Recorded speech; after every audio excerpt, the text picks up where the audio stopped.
Hi everybody, we're Sendiass North Yorkshire. I'm Jan Brennan, and with me is Angela Cavill, so I'll hand over to her as she's going to be taking this webinar today. Good morning everybody, hope everybody's okay. It's a beautiful sunny day over here on the coast, so hope it is for everybody else. We're going to be talking about special educational provision today, so I'm just going to share my screen if it will let me. Here we go. I'm over in Craven and it's miserable and cloudy. Oh, so is you're it very miserable? lucky. Yeah. Oh dear. Right, okay, can you see that? Yeah, do you want to make it full screen? I've just clicked the button to make it do that, but it's not doing anything. Oh, hi, we've got Katie in. Hi Katie. Oh, can you now see all my notes?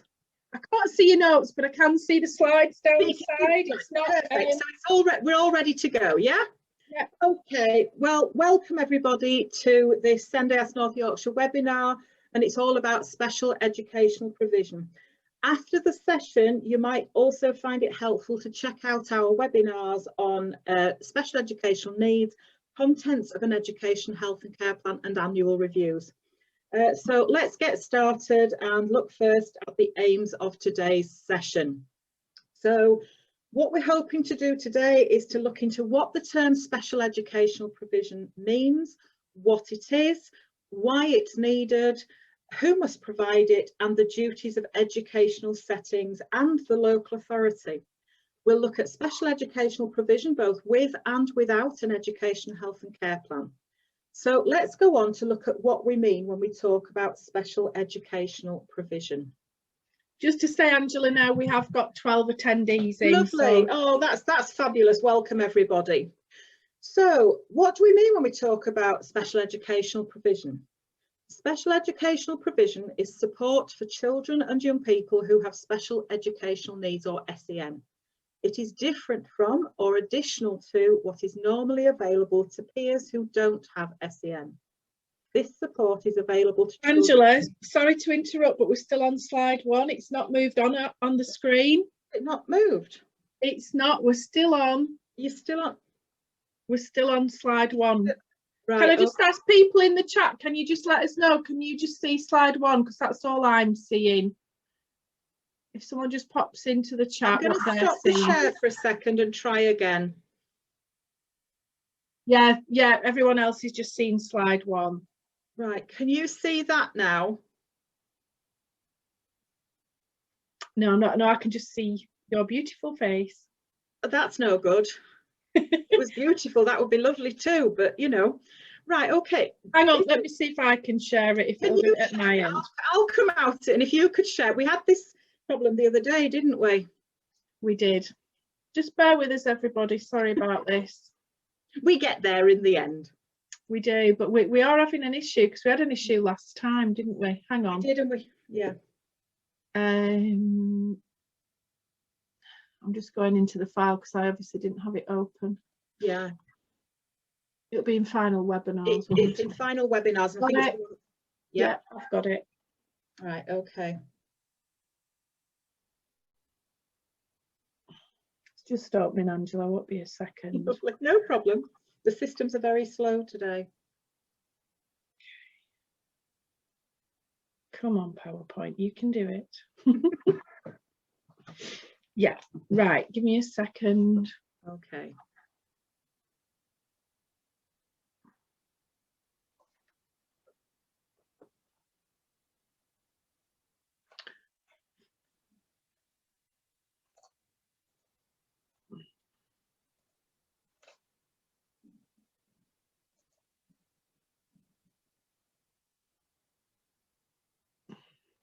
Right, can everybody see that? I can see that. Okay, can you see it when I change it? Yes, yeah, I think we'll have to leave it like that, won't we? Yeah, it won't do it the other way. So oh, we've got some people commenting. Yeah, they're seeing it. That's right. brilliant. So do you want to go from slide 2 and then I'll just move it on, Angela, for you? Lovely. Oh, thank you. I'll just do the Chris Whitty thing and say next slide, please. Right, okay, so we'll just recap the aims of the session. We're going to look into what the term special educational provision means, what it is, why it's needed, who must provide it, and the duties of educational settings and the local authority. We'll look at special educational provision both with and without an education, health and care plan.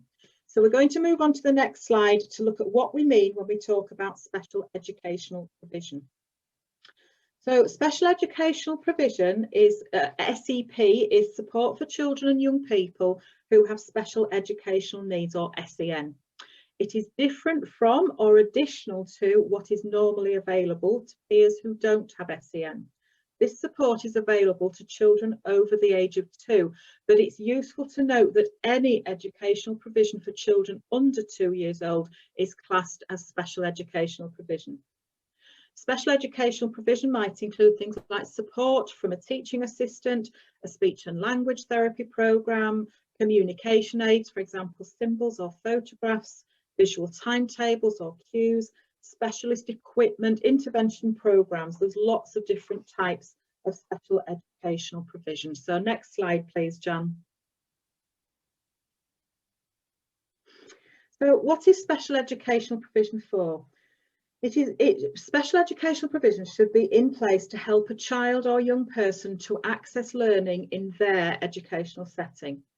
It's important to recognise that SEP should be available for all children and young people with SEN, not just for those with an education, health and care plan. So we're going to look next at an example of special educational provision in a mainstream school for a child who does not have an education, health and care plan. So next slide, please, Jan. So here we have Joe, not his real name. He's been struggling with reading and writing. He has been recognised as having specific learning difficulties, dyslexia, and he has fallen behind his classmates.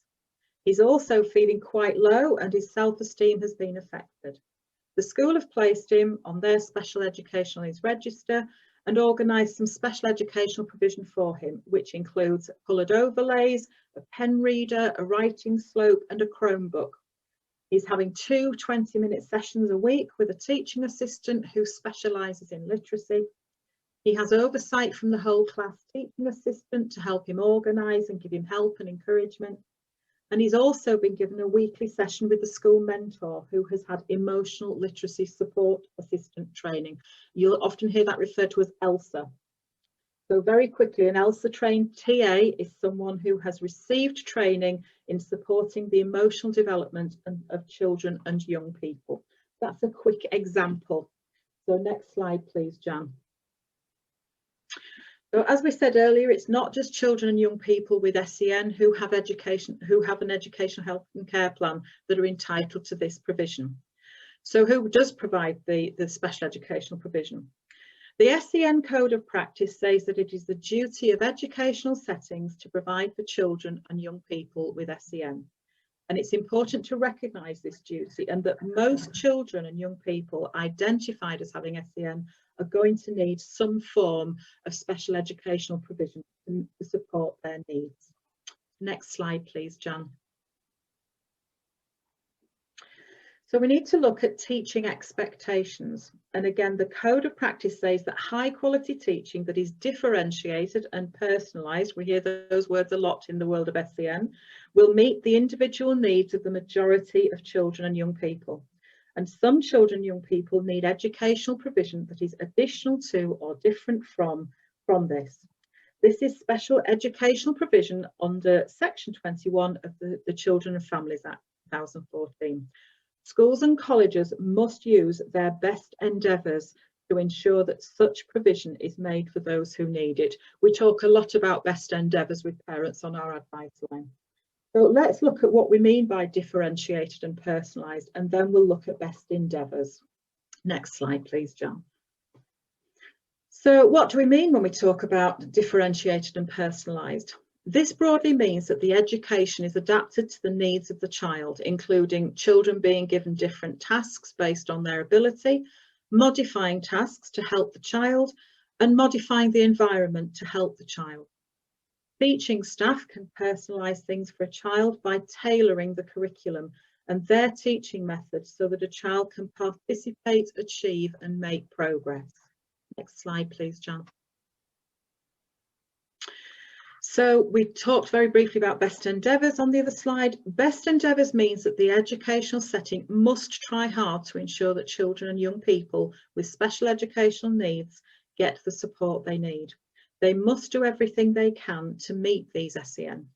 This includes putting special educational provision in place. So again, we talk a lot to parents on the line about SEN support and what the duties of schools are.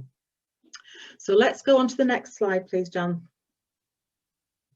Okay, so this is all about special educational provision in mainstream settings. Most SEP will be provided in mainstream settings through the special educational needs support system. Where a child is on the settings SEN register, careful planning should take place and an individual provision map, IPM, put in place. Schools often use different names for IPMs. For example, you'll hear learning passport, individual plan. Some still use the old term of IEP or individual educational plan. This plan should identify needs, the outcomes being sought, and the SEP that the setting is putting in place to meet those needs. An IPM should be reviewed at least termly. We talk to a lot of parents who very often haven't had that document shared with them at all, and many who say it certainly hasn't been reviewed every term, but that's what the code says should happen. But what happens when an educational setting has exhausted all of the support and resources they have available? This is where they will probably move to start the EHCP process, the Education, Health and Care Plan process. Some children and young people will then be issued with plans that bring extra resources to support them. So let's look now at special educational provision for a child or young person with an EHCP, an Education, Health and Care Plan. Next slide, thanks, Jan. So section F of an Education, Health and Care Plan refers to the SEP that must be provided for a child or young person. It must be specified and quantifiable, and that means that outcomes can be measured against the provision that has been provided. Section F must be looked at alongside section B of the plan, which describes the needs of the child or young person. So let's go on to the next slide and look at that in a little bit more detail. So the SEN Code of Practice says that provision must be specified for each and every need specified in section B. It should be clear how the provision will support achievement of the outcomes. Again, it's very important to emphasise that section F provides for each need set out in section B. Remember as well that therapies that educate or train must be entered in section F. The need for specificity, that's just such a hard word to say, means that section F must be detailed with the amounts of support clearly identified. For example, the type of support needed, the hours of support, how often the support must happen, the level of expertise of staff, etc. It's quite rare in North Yorkshire for a plan to specify how many hours of support a child or young person should receive, a week at school. That's something we could probably talk about at another time. It's a very long-standing discussion. And yeah, I think there's also the wording used as well, isn't there, that we get a lot like regularly and ongoing and throughout the day, and appropriate specification. Yeah, and appropriate. It's when they say, this child needs something regularly. Well, I go to the dentist regularly every 6 months. You could say that's regular. So again, so we do need to see plans that are specific. So it's important to remember that section F is unlikely to contain everything needed if needs haven't been described adequately in section B first. So always look at your section F with section B to make sure that every need has a corresponding provision. The best time to look at this is when an Education, Health and Care Plan is first sent to you in a draft form, either after an assessment or after an annual review. You might find it useful to look at the Council for Disabled Children's exemplar guide on EHCPs and the links on the screen for you. A lot of parents find that really helpful because it does focus in on how that special educational provision should look. Yeah, just a top tip I got from a parent as well, actually. She was going through her section B and F, And what she did was she got a set of highlighters. Mhm. So she would pick out a need and say highlight it in blue, and then she would look for the provision to meet that need in section F and highlight that in blue. Then she'd go to the next need and highlight that in yellow and then cross-reference it. And she said that made it really clear. And I thought, what a great idea that is. Yes, it is. Yeah, and that's a really good tip, actually. I know sometimes I like plans where they've actually been bullet pointed, because then you can see a direct, you know, correspondence between one and the other. But quite often they're not written in that format, are they? So I love the idea of the highlighter. I think I'm going to be using that in the future too. Yeah, well, if you're doing it electronically, you can, you know, you don't have to buy the pens, and you can literally just highlight each need in a different colour, and then correspond it in section F. But I just thought that was a really logical way, and I thought, why have I never thought of doing that? Yeah, well, great. I think I'm going to be using that, so I like that idea. Thanks for that, Jan. So next slide, please. So we're going to look at responsibility now for special educational provision. So who does have the responsibility to ensure that this is in place where a child or young person has an education, health and care plan? Again, the Children and Families Act 2014 says that the local authority must secure the specified educational provision for the child or young person.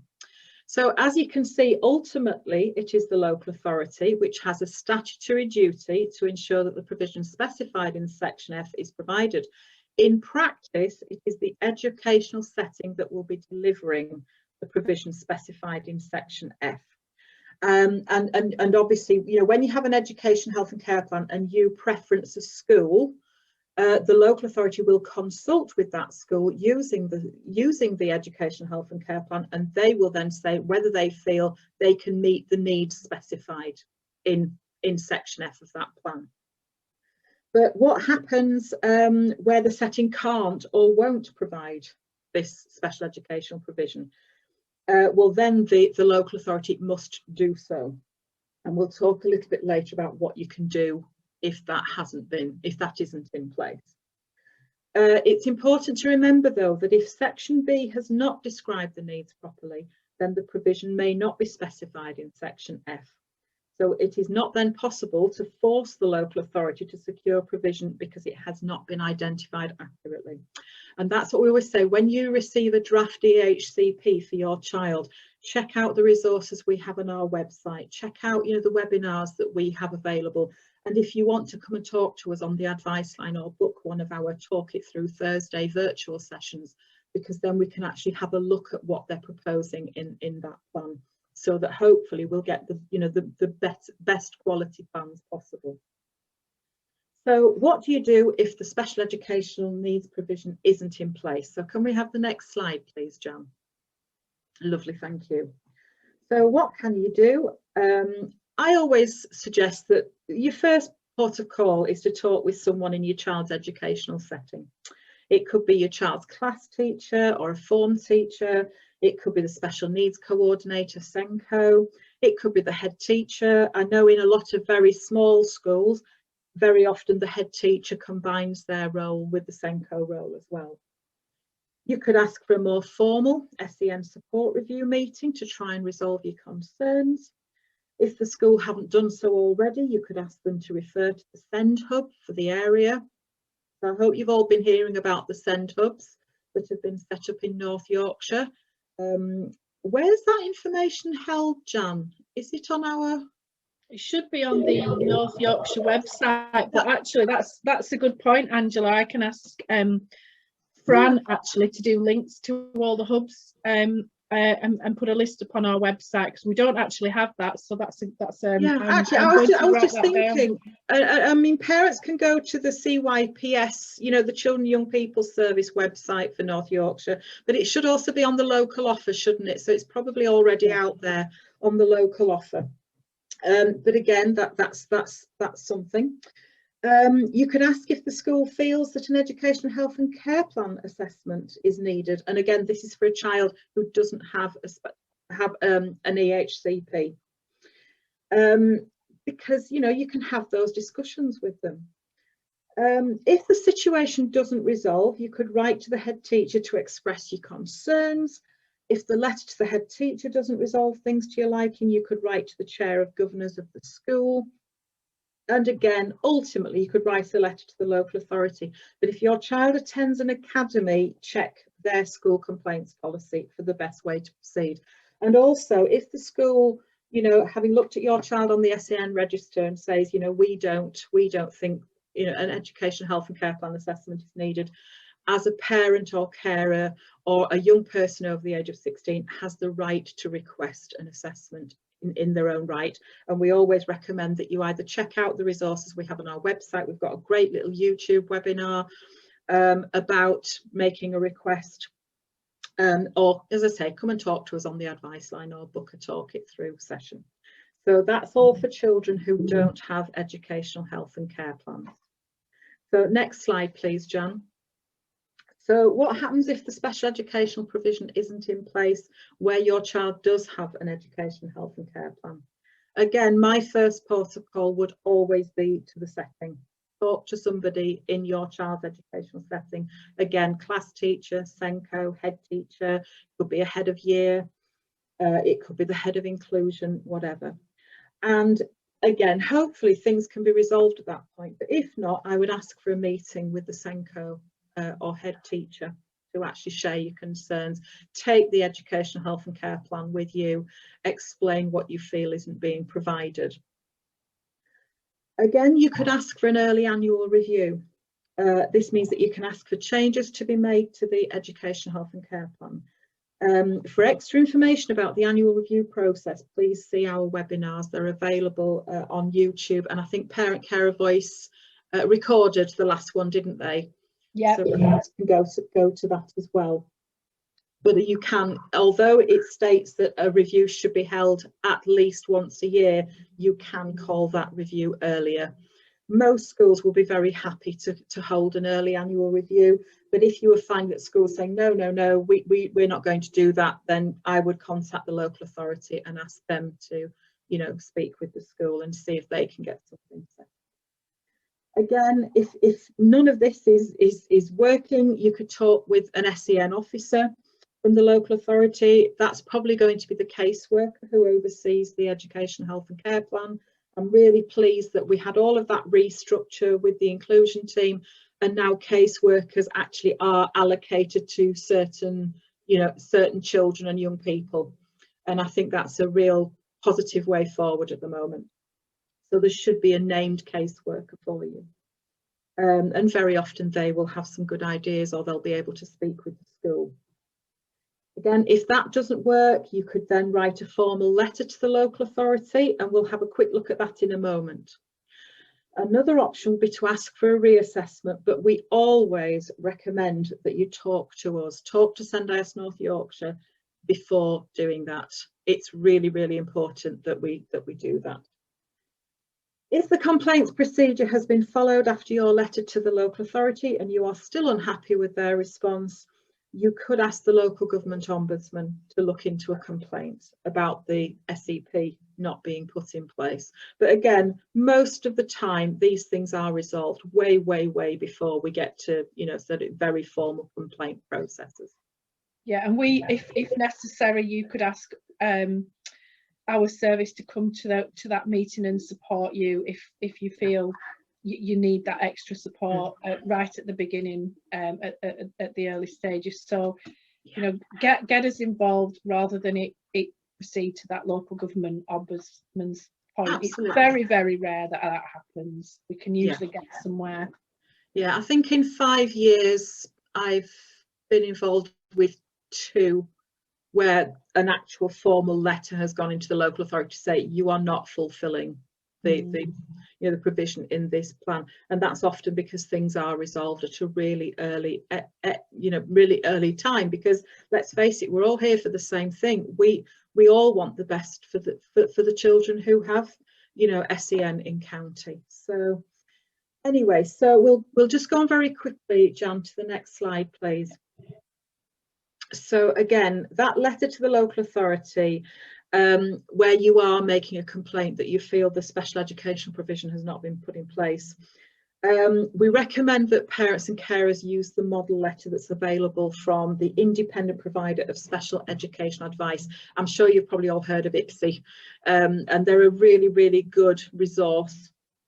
The link to the letter is provided on the slide, and it is a very, very straightforward letter. But if you wanted further advice when putting your letter together, again, contact the advisor or book one of our virtual slots. And information is available on the website. But again, before we get to that point of submitting that formal letter, like Jan says, the earlier that things can start to be addressed, the likelihood is that you wouldn't need to be putting in that letter to the local authority. So next slide, please, Jan. So again, there are lots and lots of sources of information around special educational provision. So, you know, we would hope that through talking with school staff, your SEN caseworkers, holding reviews, etc., that the special educational provision can be put in place. But if not, we recommend that you look at other sources of information. Obviously, we're at the top of that list because we've got lots and lots of information for parents, and we provide it in lots of different formats now. So again, it isn't just ringing the advice line. We do have our virtual sessions.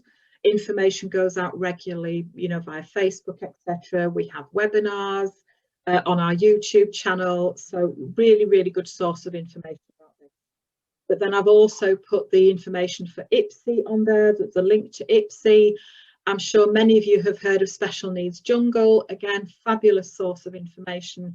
And then down at the bottom is the link for Contact, and Contact is an organisation who support families who have children and young people with additional needs. They have an absolutely massive amount of information on their site, but they do have one part of it that's dedicated to special education.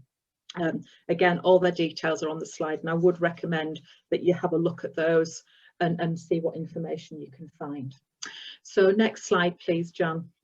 I think are we getting a lot of questions in? Yeah, I can't read them yet because I'm sharing, but I'll sorry, right, okay. At the end, and then we'll lovely. Go I think there could be quite a bit of things to discuss at the end of this.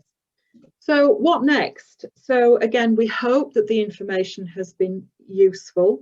Again, we wanted to look at SEP with an EHCP, but also without, because I think sometimes it's forgotten that children on the SEN register also need special educational provision. So again, we'd suggest you check out the resources that we've got available, lots of fact sheets and leaflets and things like that. And again, we suggest that you follow us on Facebook and Twitter and Instagram, because, you know, information is put out on a weekly basis about a whole range of SEN issues. But again, ultimately, if you need further advice, then come and talk to us, because that's what we're here for and that's what we love to do. We're a very privileged team. We just love our work. Next slide, please, Jan. Okay. So again, just very quickly about Parent Carer Voice, we're really grateful to them for hosting these webinars for us. There's going to be more webinars coming on stream, but they also record them for us. So I would keep checking out Parent Carer Voice so that you can see what's coming up, but we are very grateful for them for hosting these. So next slide, please, Jan. So again, just to reiterate, if you need further information and support, please get in touch with us. And also, we hope you like these webinars, and we have a feedback form on our website. So we always say, please, can you leave us some feedback, good, bad, ugly, you know, whatever, because they all of that feedback helps us to start, you know, emphasize what it is we're doing, but also if you've got ideas for the webinars or if you'd like different formats, whatever. But yeah, please do give us some feedback. So shall we go on to the question and answer bit, which is always really interesting. Much better than me droning on. That's fine. Let me see if I can. Have I stopped sharing? Yeah. Yes, you have. Thank you. Okay. Sometimes I would have answered these as we're going along, but because I had to share my screen, I wasn't able to do that. So there's one there about, does special education needs include SEMH need? And yes, it does. There are 4 broad categories of special education needs. So you've got your cognition and learning, communication interaction, sensory physical, and social emotional mental health. So that's one of the 4. So yes, it absolutely does. So a lady said she was frantically writing, will these notes be emailed afterwards? That they're not, the slides are not emailed afterwards, but they are available. They will be being put up onto Parent Carer Voice website because the session has been recorded. A little tip, I do this when I'm on training courses. I was doing it yesterday. So I have my phone with me and I photograph the slides as they come up so that I can then go back over them and write notes. I've got about 30 slides in from a session I did yesterday. It's a good little tip just to do that on your screen. Now, if you're working on your mobile phone watching it, you can just screenshot and save them that way. But like I said, they will be recorded. And as Angela said, if you go onto our YouTube channel, we've you just put in Sendiass North Yorkshire into YouTube. I think there's 20 odd, there's over 20 little videos on there. If you just click the videos at the top, it'll list you them all. Some are on baking and things like that young people asked us for, but there are snapshots. And I always, like I said at the beginning, when we do one of these webinars, there are always other webinars that are associated with it. So for example, you know, we're talking about special educational provision today, but it can't be looked at in isolation from special educational needs. So I would suggest looking at that webinar. And there is a longer webinar on SEN on the Parent Carer Voice, available via Parent Carer Voice. And again, Jan did what we call a snapshot webinar on the contents of education, health and care plans. So that goes into more detail around Section F. This was a broad sort of look at special education provision, but there's always other things that you can look at in association with that topic. Yeah, so, yeah. And we will, and these are going to be repeated as well, so you can book on them again, because we are going to be running these again. So lots of ways to get the information. That's right. There's another question about how do we know who the caseworker is? My letters just get signed caseworker. What I would suggest in that circumstance is contact the local authority, contact the SEN department and ask them who the caseworker is for your child's education, health and care plan, and they will be able to put you in touch with that person. And they're very, you know, they're very open. I was at a meeting the other day with an SEN caseworker who was just absolutely brilliant, not just about what she was doing in terms of her role, but she could bring in her past experience as an early years specialist. So she was really supporting, you know, with ideas for the school and the family. It was very, very positive. But I would contact the SEN department about that. There was a period of time, particularly in Harrogate Craven area, where they hadn't got the new caseworkers in post. So there are some EHCPs out there that are signed caseworker, and they've now been allocated out. So you will find any amendments and things like that will be signed by a designated person. But as Angela said, if you make that contact, you'll find out who that is now. Yeah. Next one is, can revise the EHC plan. Can you revise an EHC plan mid-year when thinking about transition, as needs for year 5 are very different than thinking about year 7? The answer to that is well, in year 5 the review is known as a transition annual review, and that's what it is actually looking at. It is looking at the child's needs and discussing needs going forward for that transition to high school. So it's a very important review, and the date from that often moves. So ideally it needs to be in the autumn term of year, the summer term of year 5, it tends to be held as a transition review, and then they tend to hold another annual review in the autumn term of year 6.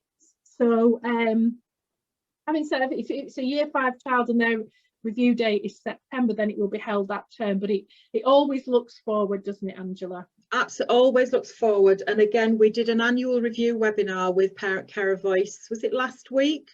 And I would recommend that you look at that, because we give some very specific advice about those transition reviews.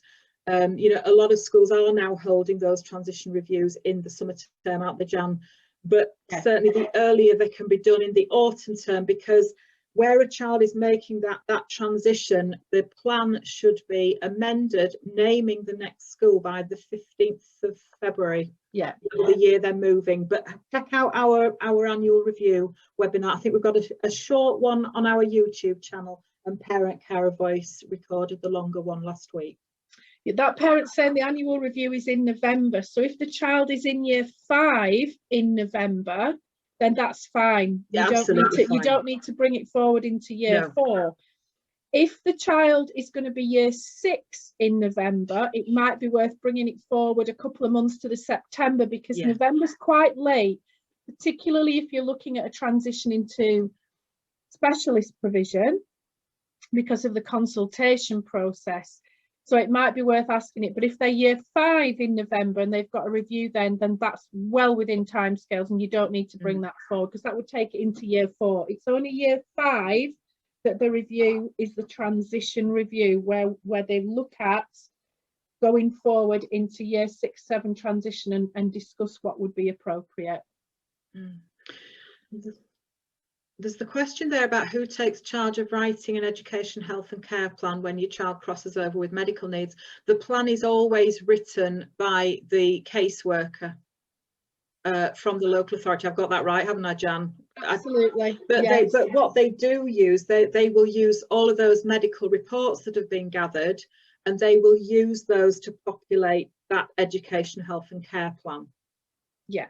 And if need be, they will have those conversations with that health professional that's written that report. And of course, you've got section H and section G of the plan, where the healthcare needs and the social care needs are written. So if that special educational provision is not something that educates or trains that health provision, then it would go into the health section of the plan. So looking at alternative provision. Oh, okay, she said the child is year 6 in November and you're looking at alternative provisions. Then yes, I would ask for the review to be held towards the end of the summer term, June, July time. I would request that it's early, because you would have had a review. You should have had a review last term in November. So I would request it's brought forward. Yeah, absolutely. The earlier the better, I think. And I think there might be something in Q&A. Oh no, just that they could only it was just a response. So have anybody got any other questions before we wrap up? Just look at, can I just add, I noticed one parent on, hang on. How would it work with a younger child in year 1? So it works exactly the same way. They would have their plan. Are you talking about their annual review? Yes. Well, it's exactly the same no matter what their age. The plan is reviewed annually, at least annually. In early years, it's reviewed more often, but in year 1, it would be yearly. Yes. Again, I would look at our annual review SEN snapshot that's on our YouTube, and we did the annual review session last week for Parent Care Voice. So there's information that should be being loaded up soon. On the set, not in place, no EHCP. You mentioned something that was in place with North Yorkshire to support the SEND child. Oh, the SEND hub. We talked about this. Yeah, those are the SEND hubs. So there's one in each locality. So there's one that covers Harrogate and Craven. And Harrogate, we mean Ripon, Knaresborough as well. But it's there is a satellite hub at Bellevue in Craven. Then there's one for Post and Rydale. There's one for Hambledon, Richmond, and there's a Selby hub. And they have a team within them of caseworkers, casework managers, social care, specialist teachers in all the different areas that Angela talked about, educational psychologists. Have I missed anything, Angela? No, I think, did you say occupational therapy? You did, Oh, I didn't know. And OCL, speech and language, they're all within these hubs. They should be physical hubs. That was the plan. And we the county had physical places that they were all going to be. Obviously, that hasn't happened because we're all working from home at the moment, but hopefully going forward, there will be physical hubs. But you can contact your SEND hub. Just to finish, there is particularly for Harrogate parents, Harrogate and Knaresborough Ripon parents, there is a meeting this afternoon at 1:30, which I will be at, and that is for SEND parents in those areas. for you to have your say. Parent Carer Voice are hosting them with the local authority. So there will be the hub manager there from Harrogate, I would presume, today, and some other members of staff. So if you want to come along to that, it's at 1:30 today, and I will be there. And then the one for Craven is tomorrow at, Dan's trying to recall, I think it's 10 or 10:30. Tomorrow, no, it's 10 o'clock. 10 o'clock tomorrow morning is for parents in the Craven area. There's a link to the one this afternoon on our Facebook page, and if you go onto parentcarervoice.org and go into events, you will see the link there for you to book a place. It's free to come along, and you can have your say and talk about issues that, you know, affect your area. So well worth coming along to. Yeah, and we have our and we have our exclusions webinar tomorrow evening as well, for anybody who's interested in finding out more about exclusions. And also, I think that Parent Carer Voice, do they send out a sort of a feedback sheet to parents after this? So if you get a feedback request from Parent Carer Voice after this, please can you respond to that? Because we keep giving you all these things to do, don't we? I know, and of course fill the one in on our website. And yeah, we're doing exclusions tomorrow. It's the first time we've done an evening session. Again, you can go into the events section of Parent Carer Voice. It's not on our Facebook yet. It was put on, but I'm going to put the link on later today if anyone wants to book. But if you want to tell people about it and let them know it's happening, that would be really, really useful as well. Yeah. And I think that's everything. Thank you very much, Angela. That was a fabulous, informative session, as always. Right, well, thank you. It's been a pleasure. We like doing these webinars. We especially like the Q&As at the end, if totally honest, because it keeps us on our toes, but also it allows more information to be shared as well. So really, really good. Right, thank you, everybody, and hopefully see you at another session. Bye for now. Thank you. Bye. Bye.